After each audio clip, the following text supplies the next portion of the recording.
Moselle Sport avec Véloland, votre spécialiste pour toute la famille.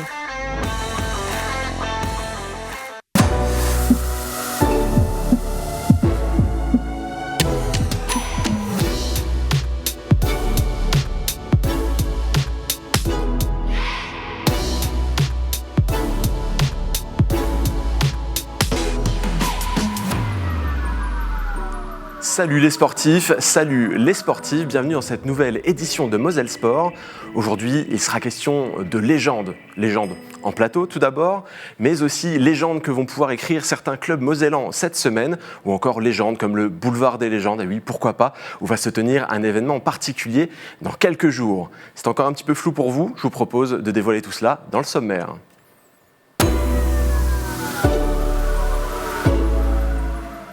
Les JO de 2024, c'est demain et un groupe de volontaires s'est réuni pour la première fois à Academos.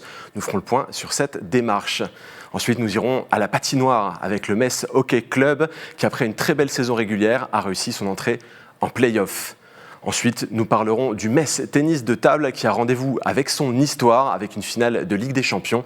Le match aller, ce sera jeudi soir au complexe Saint-Symphorien. Et enfin, nous accueillerons nos invités du jour, Dorothée Kessler et Florent Pietrus. Ensemble, ils portent le gala End Off qui aura lieu le 6 avril. On remonte les chaussettes et c'est parti pour notre rubrique Terre de jeu.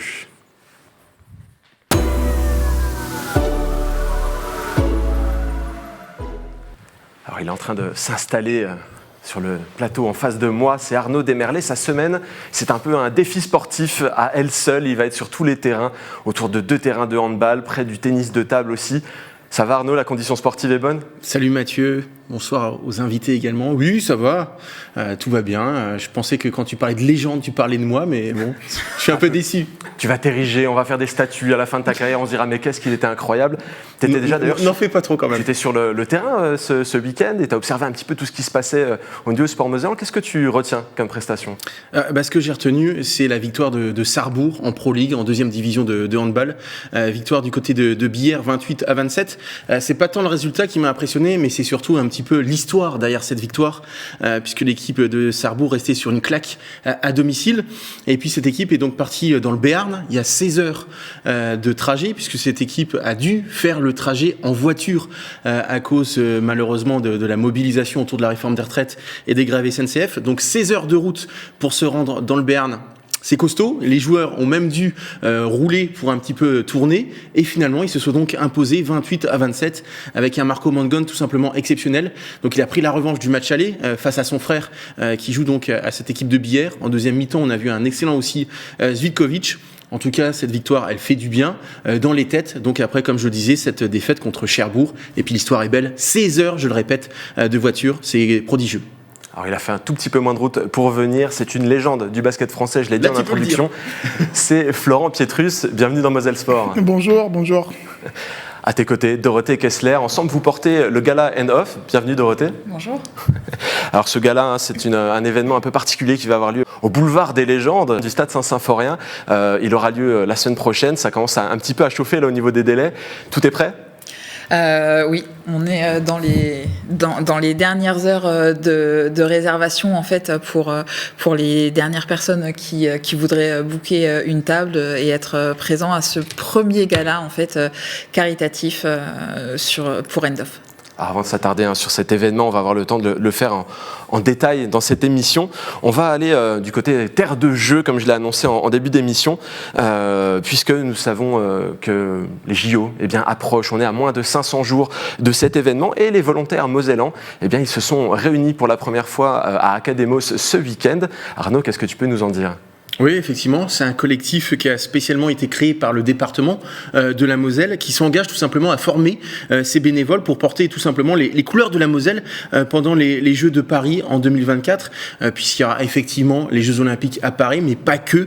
On a appris par exemple ce jour que Amnéville serait aussi le site de célébration en Moselle, ce qui veut tout simplement dire qu'à chaque fois qu'il y aura un résultat significatif pour un Mosellan ou un Français, pour tous ceux qui ne pourront pas se rendre à Paris, il faut dire que les places sont un tout petit peu chères, et ils pourront le célébrer depuis donc le site d'Amnéville grâce à Moselle Terre de Jeu et au département de la Moselle. Alors ça a eu lieu à Academos, ce premier rassemblement des volontaires. C'est pas un hasard, c'est un lieu qui a été inauguré il y a peu et qui a vraiment pour ambition de graviter autour de ces Jeux Olympiques de 2024 du côté mosellan. Ouais, c'est du côté de Verny qu'on retrouve donc ce site Academos. Pour le moment, il y a un gymnase, il y a une maison sport santé et le centre de formation du SDIS. En tout cas, c'est surtout un lieu où certaines délégations vont pouvoir venir pour préparer les Jeux Olympiques et Paralympiques, parce qu'il faut pas l'oublier, il y a ces deux compétitions. C'est vrai qu'on est focus sur les Jeux Olympiques, mais attention, il y a aussi les Jeux Paralympiques. Et effectivement, on l'a vu dernièrement, c'était l'été dernier, par exemple, il y a eu un tournoi de volley féminin et il y a des délégations, notamment l'équipe de France, qui s'était préparée à Academos. Donc tout est possible. De toute façon, ce sont les Jeux de tous les possibles et pas seulement parce que les prix sont chers. Alors, lors de ce rassemblement des volontaires, Armel Chaban, vice-président du département de la Moselle, était présent et c'était un vice-président heureux. On l'écoute au micro d'Aymeric Guillaume. Écoutez, je suis très content et vraiment très heureux parce qu'on a des profils de jeunes engagés, de jeunes qui viennent de tout le territoire mosellan, qui représentent cette diversité mosellane. Et ce qui me fait le plus chaud au cœur, c'est que derrière leur discours, il y a beaucoup d'engagement. Il y a une volonté de participer à la vie de notre territoire. Il y a la volonté aussi de défendre des valeurs, de défendre leur territoire, de le représenter, ils l'ont dit. Et puis aussi de partager ensemble des valeurs communes, c'est celle du sport, celle du lien, celle des valeurs de l'olympisme. Et pour nous, c'est très important. Donc très heureux d'avoir fait leur connaissance ce matin.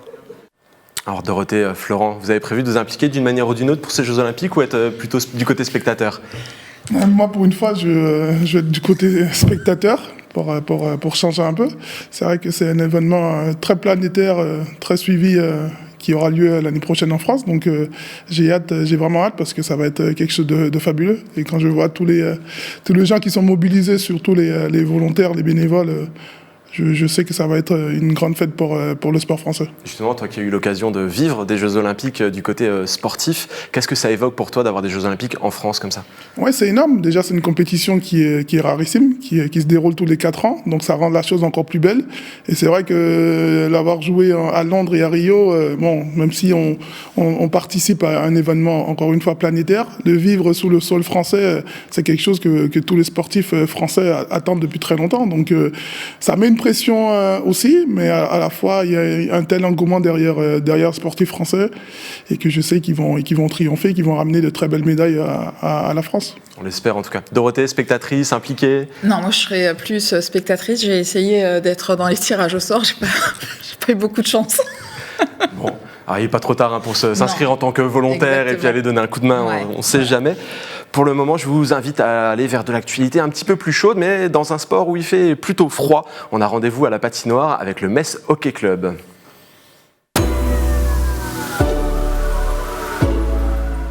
La saison des Graouli est remarquable. Ils ont réussi à rapporter 10 victoires en 12 matchs, c'est pas rien. Et là, ils viennent tout simplement de réussir à leur entrée en play-off. Ça aussi, c'est important. En 3e division, on est tout simplement allé voir comment ça se passait à l'intérieur d'un vestiaire de hockey en immersion avec Aymeric Guillaume.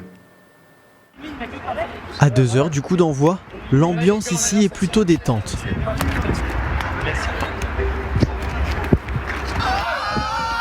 L'heure est venue maintenant de se mettre au travail.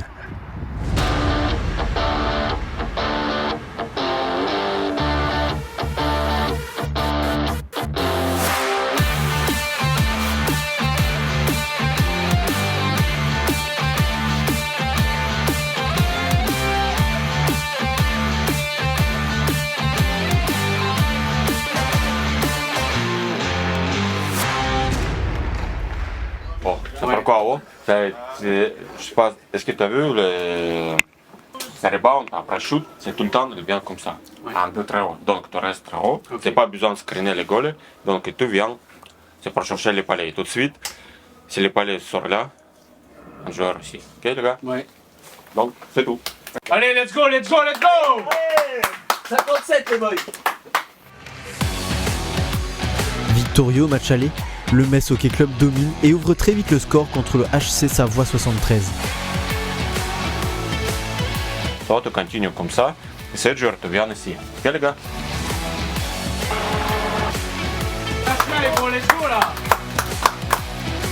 Après une petite frayeur au retour des vestiaires, plus rien n'arrête l'avalanche de buts.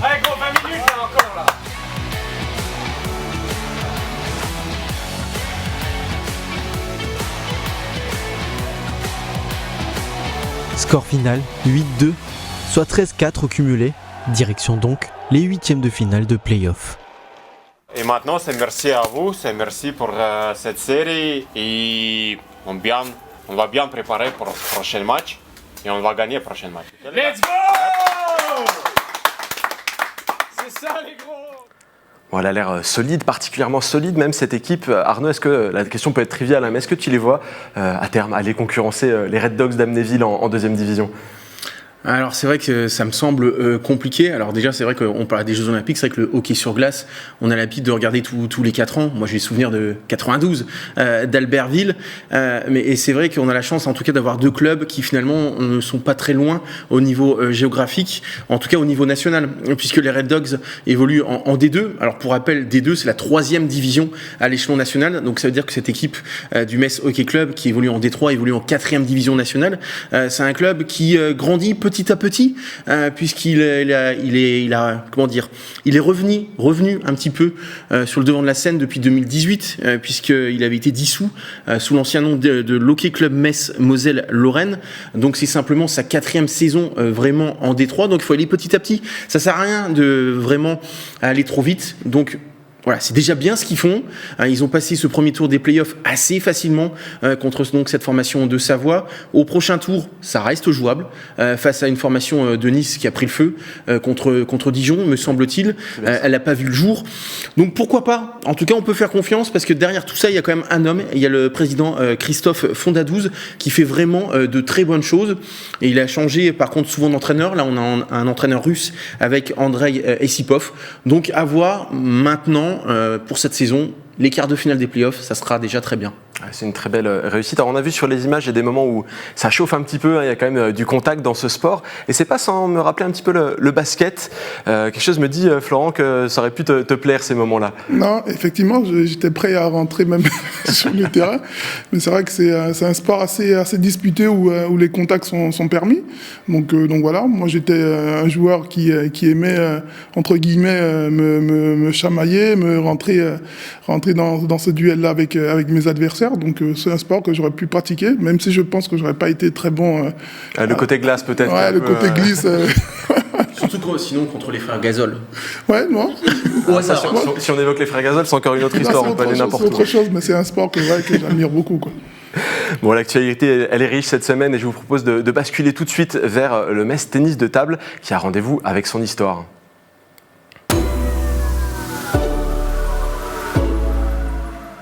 Effectivement, les mots sont pas exagérés, c'est vraiment un rendez-vous avec l'histoire qui attend l'équipe de Loïc Belguise, un match rare, hein, une finale de Ligue des Champions qui se joue en plus à Metz. On n'en a pas tous les jours. C'est la première fois. Hein, ça se passera jeudi au complexe Saint-Symphorien.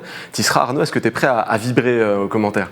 Oui, en plus j'ai la chance d'être avec Stéphane Moliens, donc déjà rien que ça, c'est un kiff personnel. Après effectivement c'est une finale de Ligue des Champions avec match aller-retour. Donc comme tu le disais, c'est la première fois, donc c'est déjà une chance pour Metz TT. Et puis quand on regarde le parcours de ce club, là aussi, on parlait tout à l'heure du président de ce club de Metz Hockey Club. Là c'est plutôt l'entraîneur que je voudrais souligner et mettre en valeur, Loïc Belguise. C'est souvent une histoire d'hommes derrière des femmes et inversement. Donc en tout cas, on espère vibrer ce jeudi soir. Alors oui, on l'a dit, hein, ce match c'est un petit peu presque une surprise parce qu'il a fallu battre des montagnes avant ça. Berlin, Linz, on n'attendait pas forcément le Metz Tennis de Table à être à ce niveau assez incroyable. À chaque fois on se disait ça va être dur et finalement elles en sont là. Donc qu'est-ce qu'on peut attendre de cette rencontre finalement ? Contre Berlin et Linz, c'était tout simplement l'Alpe d'Huez, le Tourmalet. Le prochain adversaire, Tarnobzeg, c'est l'Everest. Donc ça va être très difficile à grimper.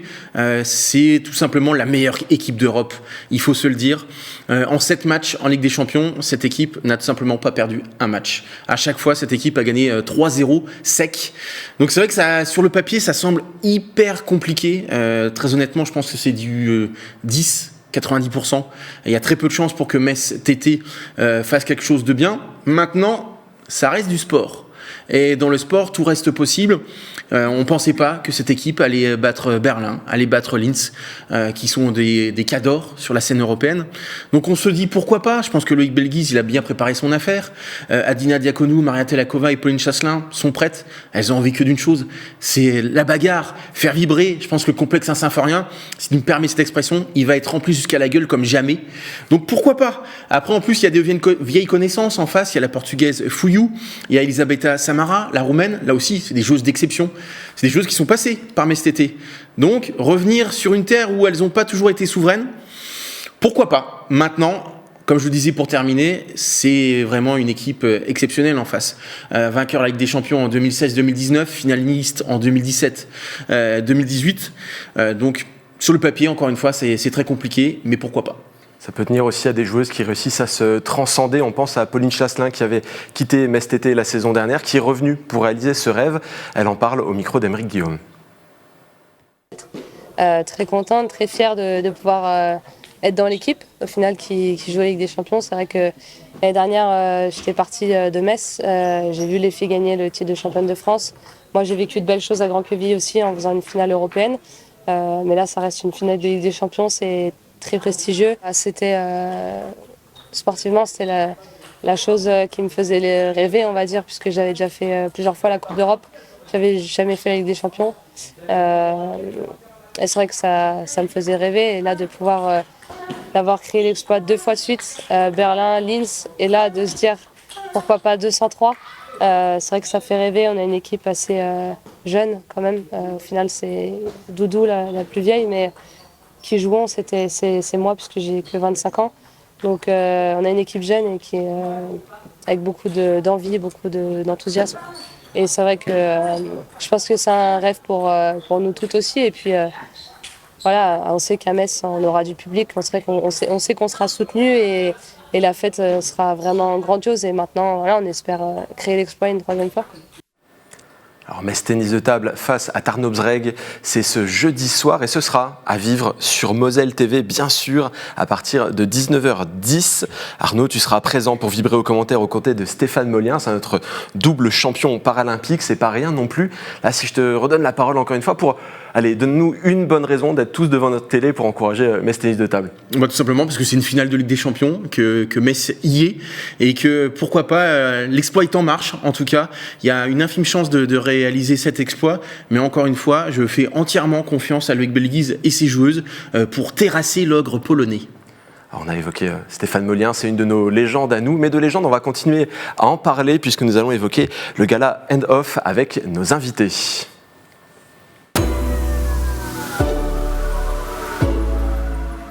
Alors Dorothée Florent, on l'a dit un petit peu plus tôt, vous organisez le gala End Off, ce sera le 6 avril au stade Saint-Symphorien de Metz. C'est un bel événement et j'ai envie de jeter la patate chaude. Dorothée, si on doit présenter l'événement là en quelques mots, comment ça se passe ?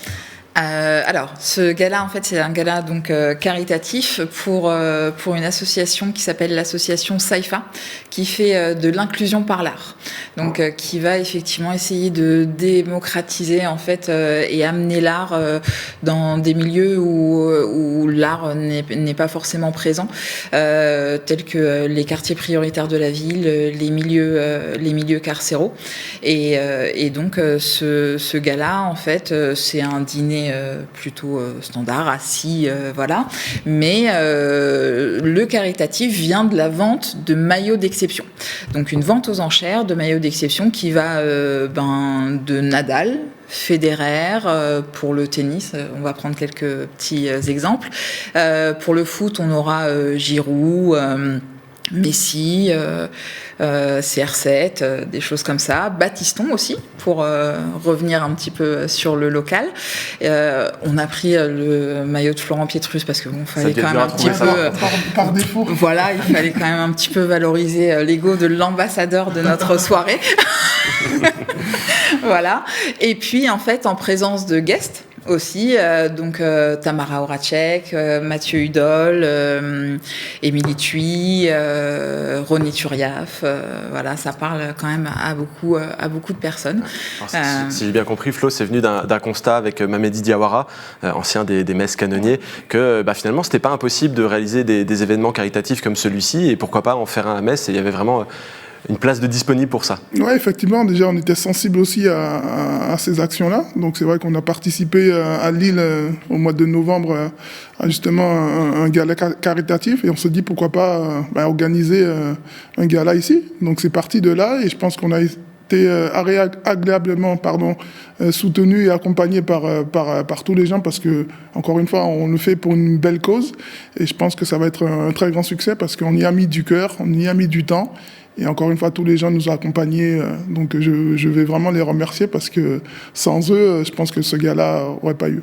C'est un peu un alignement d'étoiles. Parmi elles, il y a Bernard Serin aussi, qui vous met à disposition le boulevard des légendes. C'est un lieu, déjà par le nom, qui s'y prête très bien, mais c'est aussi un lieu assez emblématique qui va permettre d'avoir un bel événement, j'imagine.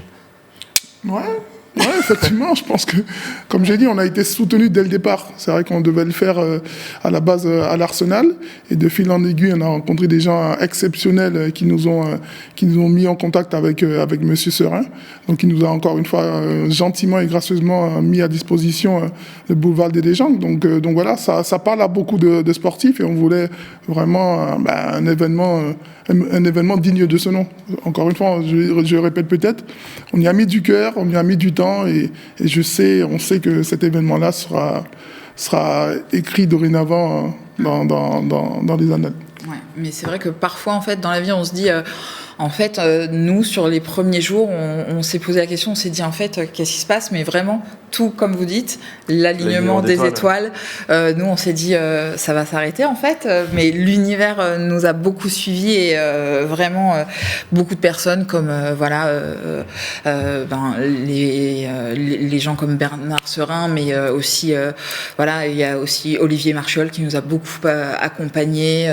On a Laurence Morel, Christian Morel, on a aujourd'hui Comme One Sport qui va faire la captation vidéo, on a son photographe qui vient, il y a Loïc Vexac, ouais. Voilà, il y a Loïc qui vient, il y a beaucoup de gens en fait qui se sont dit, pour la première, on vous accompagne parce qu'on sait que c'est et qui nous ont vraiment accompagnés, et cet événement, en fait, nous, on a un peu mis les choses dans les cases, parce qu'il fallait quelqu'un, 3 personnes pour coordonner, etc. Mais autour de nous, il y a beaucoup de personnes qui font en sorte que, le 6 avril, ce sera un bel événement, vraiment. Florent, comment on passe de ministre de la Défense sur les terrains à ministre de la Solidarité en post-carrière? Comment ça se passe? C'est quelque chose que tu as toujours en toi? Non, je pense que j'ai toujours été sensible à tout ça. Je pense que c'est une des valeurs que j'ai apprises aussi grâce au sport, le fait de partager et de redonner. Comme j'ai dit souvent, on a fait plusieurs petits déjeuners. À un moment donné, on a tous reçu une main tendue. Donc, c'est à nous aussi maintenant de redonner. Je pense qu'on est tous sensibles à ça, et tous les gens qu'on a croisés, qu'on a rencontrés, ils sont tous aussi sensibles à cette belle cause. Donc, c'est tout naturellement qu'on s'est retourné vers un événement comme le gala. Donc, c'est des valeurs qu'on prône, c'est des valeurs qu'on essaye de donner. Donc, on est vraiment fiers de ce gala, oui. Alors, je ne peux pas résister à faire une parenthèse. On a évoqué les maillots d'exception qui seront mis en vente, mis aux enchères lors de l'événement. Moi, j'ai un maillot avec moi. C'est le maillot de l'équipe de France. C'est le maillot qui a été juste après la victoire en 2013 à l'Euro en Slovénie. Alors, personnellement, c'est un de mes meilleurs moments sportivement, émotionnellement parlant. Qu'est-ce qu'il évoque pour toi quand tu le vois encore, ce maillot de l'équipe de France? Une fierté. Je vois en regardant ce maillot un petit gamin de 15 ans qui, quand il a commencé le basket, n'aurait jamais pensé faire une carrière comme ça, et surtout pas en équipe de France. Donc voilà, je me suis senti dès le premier jour privilégié et vraiment honoré de pouvoir porter à 230 reprises le maillot d'équipe de France. Donc voilà, c'est une dure responsabilité, parce qu'on sait qu'on représente un pays, on représente aussi tous les fans de basket, mais ça a été une grande fierté de pouvoir porter pendant 15 ans les couleurs de l'équipe de France. Alors pour revenir au gala, il va être présenté par Nina Canto. C'était important déjà d'avoir une personnalité locale, du sport local mosellan pour mettre ce gala en avant. Et deuxième question, vous n'avez pas peur d'épuiser vos invités parce que ça va être rythmé avec elles? Non, c'est justement, on l'a choisi pour ça, parce qu'on connaît les qualités de Nina pour mettre l'ambiance. Et on voulait vraiment aussi un gala assez rythmé pour que les gens puissent passer un très bon moment. Notre mot d'ordre en faisant ce gala, c'était vraiment que les gens, comme le dit si bien Dorothée, qu'ils arrivent en disant « waouh » et qu'ils repartent en se disant « ouais, l'année prochaine, il faut qu'on revienne ». Alors j'entends parler de l'année prochaine, il y a l'ambition de le pérenniser. Dorothée, on peut considérer déjà que c'est presque une opération réussie pour cette première édition? Alors, à aujourd'hui, en fait, on est à 200 personnes. C'était notre objectif. Hein. Sincèrement, on se dit encore, il y a 2 mois, c'était quelque chose de fou parce que, sincèrement, on se disait, voilà, qu'au début, on va partir sur 10 tables, on va faire quelque chose de plutôt, voilà. Et quand on nous a dit, ça va se passer au boulevard, vous avez la possibilité de faire le boulevard, c'était plus possible en fait de faire quelque chose de moyen. Parce que on a eu du coup cette obligation de faire quelque chose de bien. Quand quelqu'un vous donne la possibilité de faire quelque chose de bien, il faut le faire. Enfin, en tout cas pour nous. Et donc du coup, on s'est dit, on a le boulevard, il faut faire 200 personnes. On se le disait, mais très honnêtement, chacun se disait 200 personnes, ça va être chaud. Hein. Ça va être compliqué. Hein. Et en fait, vraiment, tout le monde est venu, etc. Et aujourd'hui, on a cet objectif qui est rempli. On a encore quelques personnes qui nous disent bon, peut-être, etc. Sauf qu'aujourd'hui, on doit se dire bon, allez, voilà. Il faut s'arrêter parce que la fabrique, on va pas leur dire 3 jours avant. Au final, on est 230. Ça va être compliqué. Voilà. Mais non, l'objectif est atteint. Ça va être quelque chose de beau et on espère que l'année prochaine, parce que cet événement se veut annuel pour remettre en fait tous les ans sur le devant de la scène en fait une association qui sera toujours messine ou au moins mosellane en fait. Effectivement, cet événement se veut annuel. En tout cas, on souhaite toute la réussite à cette première édition. Ce sera donc le 6 avril au Stade Saint-Symphorien. Et c'est déjà la fin de cette émission. Donc, merci Florent, merci Dorothée d'être venue. On salue aussi Mamedi Diawara qui nous regardera sûrement. Et on attend effectivement les prochaines éditions et les associations que vous allez pouvoir soutenir avec cet événement. Moi, je vous donne rendez-vous sur les prochains rendez-vous sportifs de la semaine. Ça commence dès demain, mercredi, avec Metz Handball face à Brest-Bretagne Handball. Là, c'est le choc de Ligue Butagaz Énergie. Ce sera à partir de 19h30 avec un plateau spécial d'avant-match. On met les petits plats dans les grands, il fallait bien ça. Merci Arnaud, merci aux équipes techniques. La semaine prochaine, même lieu, même heure. D'ici là, ce sera sur moselle.tv. Transpirez bien.